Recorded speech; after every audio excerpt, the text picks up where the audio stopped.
आप सबों को फिर करके आज के वचन पर हार्दिक स्वागत है।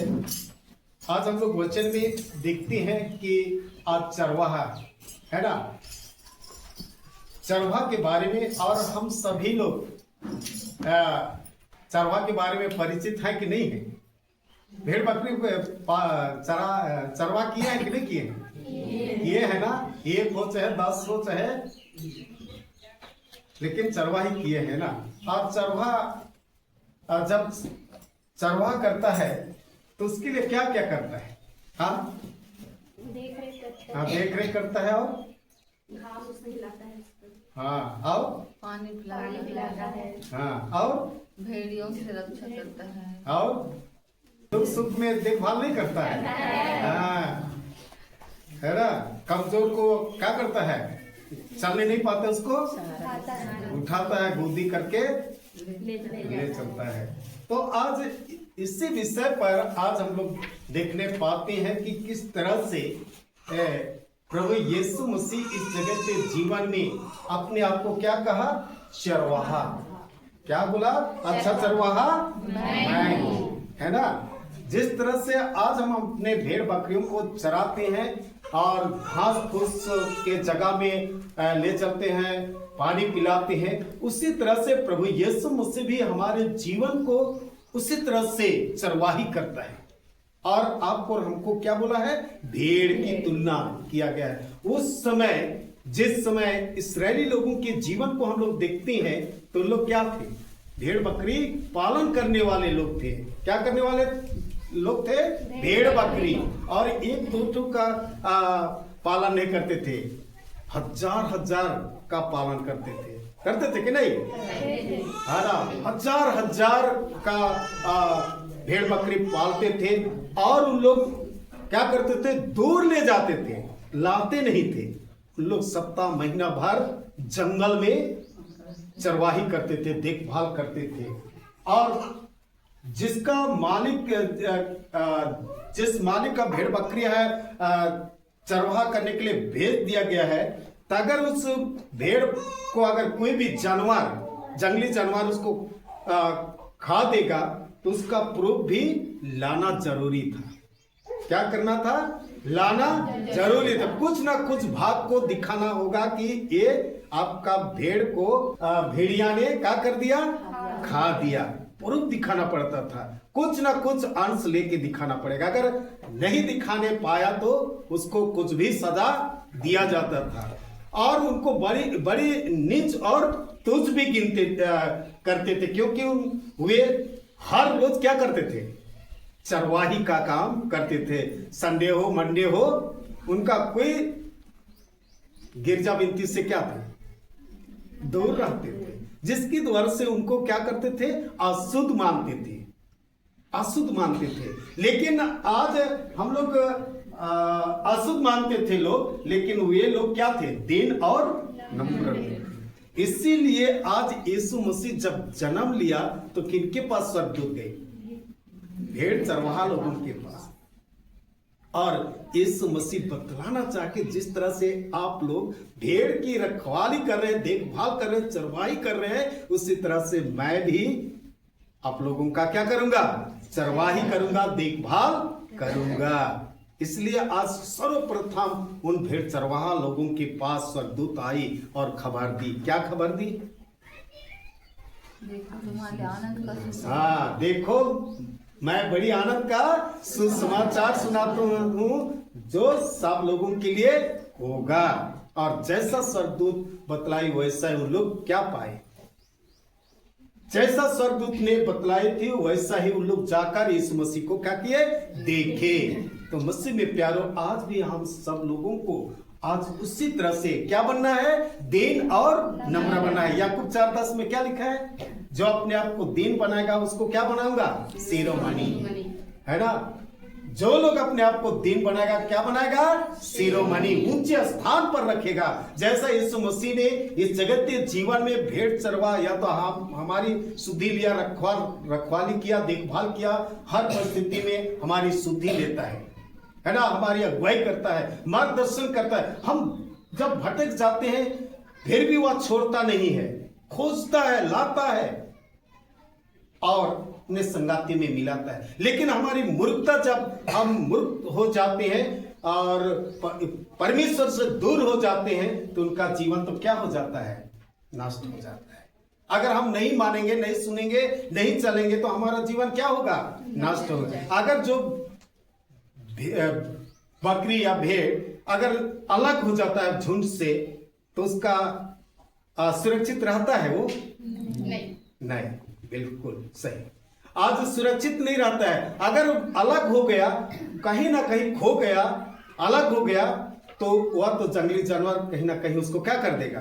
खा देगा, पता भी नहीं चलेगा। उसी तरह से मनुष्य का जीवन भी है। आज इसलिए हम लोग संगाती रखते हैं कि परमेश्वर के पास आए, उसका वचन को सुने, उसकी संगाती में रहे, उससे आशीष ले। लेकिन आज हम अलग होकर अपना जीवन को जीना चाहेंगे, संगाती नहीं रखेंगे, वचन नहीं सुनेंगे, गीत गोपी नहीं करेंगे तो हमारा जीवन क्या होगा? नष्ट हो जाएगा, तितर बितर हो जाता है ना। आज जितने लोग, हम सभी लोग जानते हैं जो गिरजा विनती से दूर चले जाते हैं, उनका जीवन को देखते हैं ना। अभी हम लोग गाना गाए, आत्मा के ना बुझाओ। आत्मा किससे बुझता है? लड़ाई झगड़ा, चोरी हारी, हिस्सा डा, मतवाला पान, व्याभिचार, पाप करने के द्वारा से ना आत्मा बुझता है कि क्या करने के द्वारा से? बाइबल पढ़ने के द्वारा से बुझता है? नहीं। संगति रखने के द्वारा से बुझता है? नहीं। गीत गाने के द्वारा से बुझता है का? नहीं। पर पाप और बुराई करने के द्वारा से। जिस तरह से भेड़ भटक जाती है और जब भटक जाती है तो उसका मिलना मुश्किल हो जाता है, कोई जंगली जानवर। हमारा जीवन भी उसी तरह से है कि अगर हम परमेश्वर की संगाती में नहीं रहेंगे तो हमारा जीवन भी भटक जाएगा और बचाने वाला, छुड़ाने वाला कोई नहीं रहेगा। लेकिन जब हम परमेश्वर की संगाती में रहते हैं, परमेश्वर के पास आते हैं तो परमेश्वर की संगाती में रहेंगे, गिर भी जाएंगे तो क्या करेगा? उठाता है, छोड़ नहीं देता है। इसलिए बाइबल हमें क्या कहता है? मैं जगत के अंत लो सदा तुम्हारे साथ, जगत के अंत लो सदा रहने वाला प्रभु यीशु मसीह है। और उसी को हम लोग इब्रानी 13:5 में पाते हैं कि मैं तुझे कभी ना छोड़ूंगा और कभी ना त्यागूंगा। आज परमेश्वर किसी को छोड़ता और त्यागता नहीं है, पर सबको क्या करता है? संभालता है। लेकिन हम उसके पास आए, उसके संगति में रहे तब ना। अगर हम उससे दूर ही दूर रहेंगे, कितना दिन सहायता करेगा, कितना दिन खिलाएगा, कितना दिन पिलाएगा? अगर एक माँ बाप का संतान है, अगर हम माँ बाप का आज्ञाकारी नहीं रहेंगे, माँ बाप को मारपीट करेंगे तो माँ बाप लोग आपसे प्यार करेंगे? लेकिन दुख तकलीफ में जब पड़ते हैं तो क्या करते हैं? प्यार आता है कि नहीं? दया आता है कि नहीं? आता है।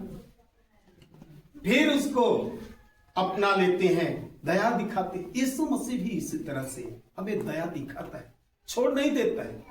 लेकिन आज अपने आप को हम पश्चाताप करके लाए, क्योंकि आज अगर हम बाइबल मत्ती रचित सुसमाचार 20:28 पढ़े तो क्या? जैसे कि मनुष्य का पुत्र हुआ, इसलिए नहीं आया कि उसकी सेवा टहल की जाए, परंतु इसलिए आया कि आप सेवा टहल करें और बहुतों की छुड़ौती के लिए अपने प्राण दे। हाँ, क्या लिखा हुआ है? सुने कि नहीं सुने? क्या सुने? यीशु मसीह इस जगत में आया सेवा कराने के लिए आया कि सेवा देने के लिए आया? देने के लिए आया है। हाँ, आज हम लोग उसकी सेवा नहीं कर रहे, पर वो हमारी क्या करता है? सेवा कर रहा है, मदद कर रहा है, सहायता कर रहा है। हम जब उसके पास आते हैं तो हमारी सेवा टहल करता है, सेवा करता है। जब हम दुख में आप रहते हैं तब हमें क्या मिलता है? जब पुकारते हैं तो हमें चंगाई मिलता है। इसलिए बाइबल हमें क्या कहता है? संकट के दिन मुझे पुकार, मैं तुझे छुड़ाऊंगा और तू मेरी महिमा कर। संकट की घड़ी में क्या करना है? पुकारना है। अगर नहीं पुकारेंगे तो कैसे छुटकारा पाएंगे? जब हम पुकारते हैं वो हमारी सहायता करने के लिए, चंगाई देने के लिए तत्पर है। इसलिए आज हमें पुकारने की आवश्यकता है, उसको बुलाने की आवश्यकता है। जब हम बुलाते हैं वो आता है, हमें चंगाई करता है।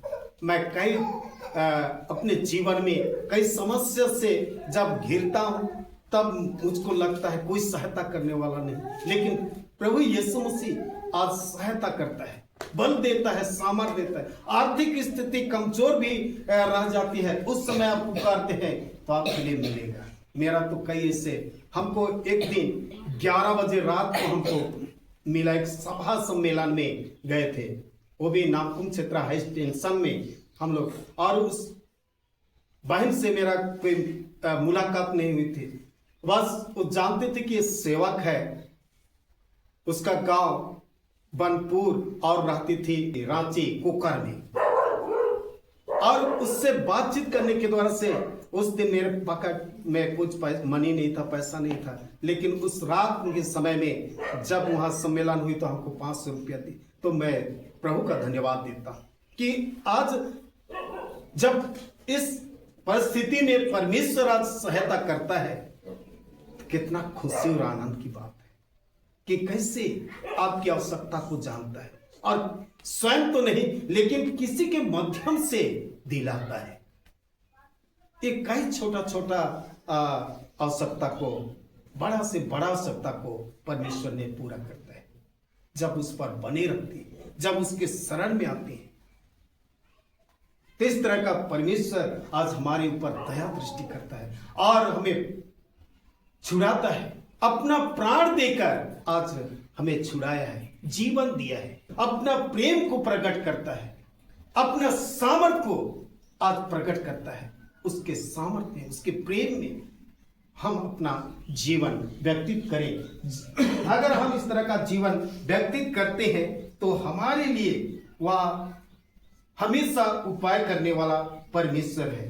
और जब हम दूसरा नंबर में देखते हैं कि वो मजदूर करने वाला व्यक्ति, उसके लिए चिंता नहीं है कि आज अच्छा जगह पर भेड़ बकरी को चराए, उसके लिए टाइम पास करना है, वो कहीं मैदान में भी घास फूस नहीं है उसमें चराएगा, ले आएगा, शाम हुआ घुसा दिया। लेकिन जो जिसका है वो कितना मेहनत के साथ अच्छा हरा घास में ले चलता है और पानी पिलाता है, उनकी आवश्यकता को जानता है। लेकिन एक मजदूर करने वाला वो नहीं जानता है, जान के भी वो काम नहीं करना चाहता है, क्योंकि वह मजदूरी। ऐसे कई लोग आज सेवा के काम में आते हैं, कई लोग ऐसे सेवा के काम में आते हैं, गिरजा करना है, चले जाना है, मंडली का परिवार में किस परिवार में दुख है, तकलीफ है, इसको नहीं जानता। आज हर एक लोगों के लिए ये काम दिया गया है। आज पंच को भी एक काम सौंपा है, एक सच्ची को भी काम सौंपा है, आज एक प्रचारक पादरी को भी सौंपा है, हर एक विश्वासियों को आज सौंपा है एक अच्छा काम करने के लिए। ऐसा नहीं कि आज प्रचार और पादरी का काम केवल है, ऐसा नहीं, आपको भी चरवाही एक जवाबदेही दिया गया है। उस जवाबदेही को आज हमें सही रूप से आज पालन करने की आवश्यकता है। एक पंच को भी एक जवाबदेही है कि वह पंच कैसे देख रेख करना है। उस टोले मोहल्ला में किसी के घर में दुख तकलीफ है, अपने गए, प्रार्थना किए, उसके बाद में मंडली में आए, मंडली के और अधिकारियों को बतलाए, प्रचार को बतलाए, पादरी को बतलाए कि हम सब मिलकर उनके लिए घर में जाए और प्रार्थना करें। उतना ही केवल नहीं, पर जब आवश्यकतामंद लोगों को हमें पैसा से भी और सराय में मतलब हॉस्पिटल ले जाने का जैसा है तो उसको हॉस्पिटल में भी ले जाए, ऐसा उनकी सेवा शुद्धि करने की आवश्यकता है। यीशु मसीह आज इसी तरह से आज सेवा किया, और मजदूर करने वाला आज ऐसा नहीं करता है। उसके लिए तो वह हमेशा बस देखभाल करेगा, समझ से आएगा, उसकी चिंता नहीं करता है। जैसे यहाँ पर लिखा है, झूठ चरवा अपने भेड़ों के प्रति सजग नहीं रहता है और झूठ चरवा मृत्यु को लाता है। झूठ चरवा मृत्यु को लाता है और सच्चा चरवा जीवन को लाता है। तो मसीह में प्यारो, आज हमें झूठा चरवाही नहीं बनना है, पर आज हमें अच्छा चरवाहा बनना है कि जीवन को लाए, और वह है अनंत जीवन, वह है अनंत जीवन। प्रभु यीशु ने कहा है, अच्छा चरवाहा मैं हूं। यीशु ने अपने को अच्छा चरवाहा घोषित करता है। यीशु विश्वासों की रखवाली करता है, जिनसे प्रेम करता है। वह भेड़ों का शुद्धि लेता है, वह हरी हरी घास और सुखदायी झरने के पास ले चलता है। यीशु हमारा मार्ग और सत्य और क्या है? जीवन है। और यही मार्ग में हमें चलने की आवश्यकता है। यही यीशु मसीह मार्ग भी है, सत्य भी है, जीवन भी है। इसी मार्ग में जब हम चलेंगे तब हम जीवन पाएंगे। इसलिए आगे कहता है, प्रभु यीशु हमें बचाने के लिए अपना प्राण दिया। यीशु मसीह क्या दिया? अपना प्राण दिया। यीशु हमें बचाने के लिए अपना प्राण क्रूस पर बलिदान कर दिया, जिसको आज यहाँ पर वचन में हम लोग देखने पाए कि वहां लिखा है 24 और 25 में, वह आप ही हमारे पापों को अपने देह पर लिए हुए क्रूस पर चढ़ गया, जिससे हम पापों के लिए मारकर धार्मिकता के लिए जीवन बिताएं। उसी के मार खाने से तुम क्या हो गए? चंगे हुए। 25 में कहता, क्योंकि तुम पहले भटकी हुई भेड़ों के समान थे, पर आप अपने प्राणों के रखवाले और अध्यक्ष के पास क्या हो गए? लौट आए। किसके पास लौट आए हैं? अध्यक्ष या रखवाले के पास, मतलब यीशु मसीह के पास हम लोग क्या हो गए हैं? लौट आए। हमारा जीवन विनाश में था, लेकिन आज यीशु मसीह पर विश्वास करने के द्वारा से हम जीवन को प्राप्त करते हैं। इसलिए यहाँ पर कहा कि वह उस पर विश्वास करेगा, वह नाश नहीं होगा, परंतु क्या पाएगा? अनंत जीवन प्राप्त करेगा। यीशु पापों का मूल्य अपने लहू बहाकर हमें मोल लिया है ना? अपना लहू बहाकर हमें क्या कर लिया है? मोल लिया है, जिसको पहला कुरिन्थ 6:20 में हम लोग पाते हैं। क्या लिखा है? पढ़ देंगे। पहला कुरिन्थ 6:20, क्योंकि दाम देकर मोल लिए गए हो, इसलिए अपने देह के द्वारा परमेश्वर की महिमा करो। क्या बोला है? दाम देकर क्या हो गए? और इस देह के द्वारा से क्या करना है? हम लोग कितना कीमती लोग हैं। प्रभु यीशु मसीह अपने लहू से क्या कर लिया? आप लोग किसी चीज वस्तु को क्या करते हैं? खरीदते हैं ना। एक सुई को भी खरीदते हैं, कितना का मिलता है एक सुई? अभी 2 रुपया। 2 रुपया का मिलता खरीदते हैं। जब उस गुम हो जाता है तो आप क्या करते हैं? ढूंढते हैं ना। 2 रुपया का दूसरा खरीद सकते हैं कि नहीं सकते हैं? लेकिन कहीं पर भी खो जाता है तो हम लोग क्या करते हैं? ढूंढते हैं। चिंता करते हैं कि नहीं करते हैं? मेरा सुई क्या हो गया? खो गया। एक सुई के लिए हम लोग चिंता करते हैं। आज यीशु मसीह आपको और हमको अपना क्या से खरीद लिया है? लहू से। लहू का दाम कितना है? 1 यूनिट का? कोई नर्स लोग है? नहीं है।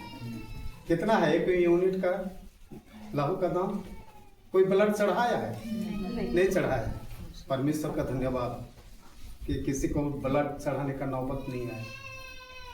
लेकिन 2000 से तो ऊपर ही होगा ना 1 यूनिट।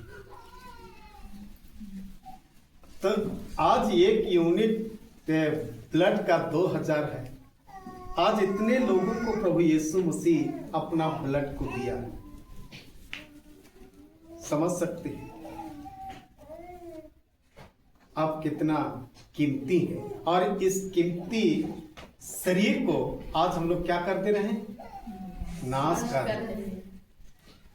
इस कीमती शरीर को हमें समझना है, कितना अच्छा से बनाया, कितना बहुमूल्य है। आज हम लोग जिसको बहुमूल्य वस्तु है उसको हम लोग ज्यादा दाम लेकर खरीदते हैं। आज यीशु मसीह रुपया और पैसा से नहीं, पर अपना प्राण को देकर, अपना लहू देकर हमें पाप से क्या किया है? छुड़ावती किया है। इसलिए मसीह में प्यारो, आज हमें उसकी आशीष, उसके दान बलिदान को आज हमें समझने की आवश्यकता है। जब हम समझेंगे तभी ना। आज एक सुई को जब हम समझते हैं कि 2 रुपया का मिलता है, जब खो जाता है कितना चिंतित होते हैं। तो यीशु मसीह भी आज अपने ब्लड से, अपने लहू से आपको और हमको खरीद लिया है और हम विनाश के कगार में चले जाते हैं। कितना दुखित होता है कि नहीं होता? आज आप और हम भी प्रभु के मार्ग से हटकर चले जाते हैं, प्रभु हमारे लिए दुखित होता है। जब मन फिराते हैं तो प्रभु यीशु मसीह आनंद और खुशी। तो इसलिए आज हमें मन फिराने की आवश्यकता है। भटका हुआ जीवन को प्रभु यीशु मसीह के पास हमें लाने की आवश्यकता है। और इसीलिए आज हमें मृत्यु की शक्ति से भी जयवान किया है। क्या की शक्ति से? मृत्यु की शक्ति से। पहला कुरिन्थ 15 उसका 55 वचन को पढ़ेंगे। हे मृत्यु तेरी जय कहाँ रही? हे मृत्यु तेरा दंड कहाँ रहा? हाँ, क्या लिखा है? हे मृत्यु की तेरी जय है ना। मृत्यु को क्या कर दिया? मृत्यु को हराया कि नहीं हराया? जब यीशु मसीह जी उठा तो मृत्यु क्या हो गई? हार गई। मृत्यु की शक्ति को तोड़ डाला और आपको और हमको भी जयवान कराया है। जब यीशु मसीह जी उठा है तो हमें भी जी उठने का अधिकार दिया है। इसलिए मृत्यु की शक्ति को हरा दिया। आज अच्छा चरवाहा हुआ। हमें भी इस जगत के जीवन में जो काम दिया गया है उस काम को हमें सही रूप से करना है कि हम भी एक दिन मार के क्या होंगे? जी उठेंगे। ये आशा और विश्वास आज हमें करके चलना है, तभी हम जीवन को प्राप्त कर सकें। और जीना है, गिरजा जाना है, सिफारिश मिलना है, शादी ब्याह होना है, बपतिस्मा होना है, इतना ही केवल सोच रहेगा तो उतना ही केवल में रहेंगे। लेकिन आज हम आगे बढ़ना चाहेंगे तो हमें क्या करना है? भला काम करना है। क्या काम करना पड़ेगा?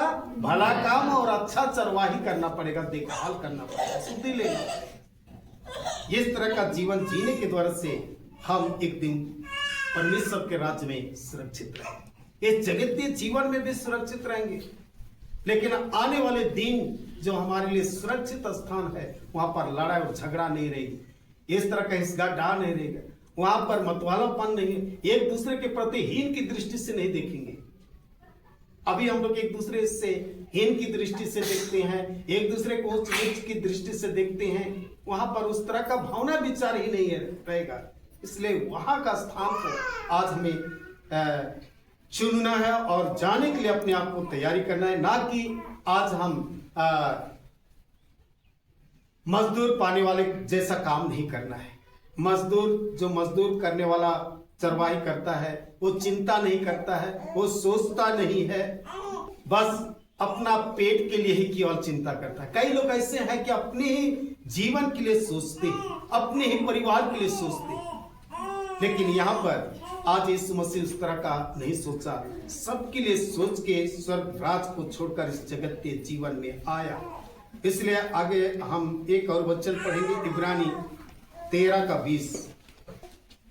और शांतिदाता परमेश्वर जो हमारे प्रभु यीशु को, जो भेड़ों का महान रखवाला है, सनातन वाचा के लहू के गुण से मरे हुओं में से जिलाकर ले आया। क्या किया है? अब शांतिदाता परमेश्वर जो हमारे प्रभु यीशु को, जो भेड़ों का महान क्या है? रखवाला है, सनातन वाचा के लहू के गुण से मरे हुओं में से जिलाकर ले आया है ना। आज महान रखवाला, महान चरवाहा, सनातन वाचा के लहू के गुण से मरे हुओं में से जिलाकर ले आया है, आज अपने राज्य में मिलाया है। इसलिए आज हमें मजदूर पाने वाले नहीं, पर अच्छा चरवाहा होकर और अच्छा विश्वासी होकर प्रार्थनामय जीवन जीने वाला बन सके कि हम परमेश्वर के राज्य के वारिस हों। आज आपको और हमको प्रभु यीशु मसीह अपने लहू से हमें छुड़ाया, बचाया है और जीवन दिया है। और इसलिए कहता है, धन्य वे हैं जो धर्म के भूखे और प्यासे हैं, क्या हो जाएंगे? तृप्त किए जाएंगे। आइए आज हमारे मंडली परिवार में उसकी देह और लहू का अनुष्ठान है। धन्य वे हैं जो धर्म के भूखे और प्यासे हैं। आज यीशु मसीह के प्यासे बनते हैं, यीशु मसीह के वचन के भूखे और प्यासे बनते हैं, हर एक लोगों को तृप्त करेगा और जीवन और शांति आज हम सबों को प्रदान करेगा, क्योंकि आज हमें उस जीकर आज हम सबों को अपने पास ले आया है। मूर्खों में से जी उठकर हर एक विश्वास करने वालों को अपने पास ले आया है। इसलिए आइए हम उस पर भरोसा विश्वास करें और इससे सर्वाही का काम जो प्रभु यीशु मसीह ने किया है, हमें भी सौंपा है, उस कार्य को भली भांति कार्य करते हुए और विश्वास करते हुए प्रार्थना का जीवन जीते हुए हमें एक दूसरे की सहयोग करते हुए जीवन में आगे बढ़े, क्योंकि परमेश्वर आज आपको हमसे प्रेम करता है और उस प्रेम को कभी इनकार नहीं करता है। हम इनकार कर देते हैं पर परमेश्वर हमें इनकार नहीं करता है, वह संभालता है, रक्षा करता है, हर रोज हमारे जीवन की रक्षा सुरक्षा देता है। आज हम लोग कई बार कई तरह की परिस्थिति में पड़ जाते हैं, तो बाल बचते हैं, कभी एक्सीडेंट से बचते हैं, कभी पेड़ से गिरते हुए बचते हैं, कभी पहाड़ पर्वत पत्थर में ठेस ठोकर खाने से गिरते गिरते बच जाते हैं। तो कौन रक्षा करता है? परमेश्वर आज हमें सुरक्षा प्रदान करता है। अरे आज बच गए, बचाने वाला परमेश्वर है, इसलिए उस पर आशा और भरोसा करें और उसकी इच्छा के अनुसार जीवन व्यतीत करें। इन वचनों के द्वारा से प्रभु आप सबों को बहुत ऐतिहासिक आमीन।